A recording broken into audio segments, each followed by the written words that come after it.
Mag-walking tayo sa neighborhood, guys. Burning calorie.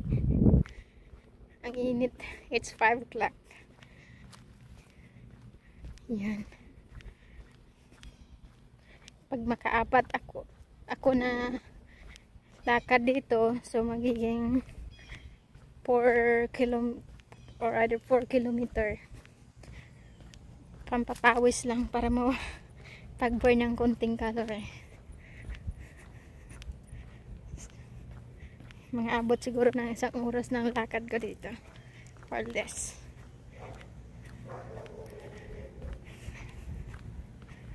Medyo mainit lang.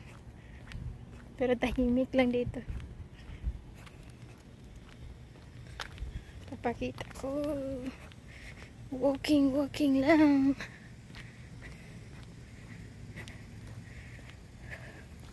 Mas okay din tong yung walking. Minsan wala ng stress, magbo-burn ng calorie at saka mapawisan pa, saka maganda sa pakiramdam pag pinapawisan.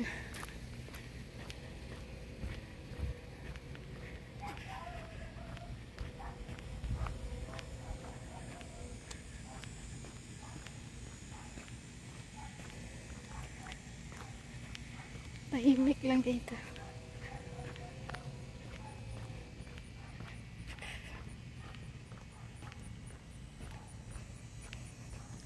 Medyo mainit lang.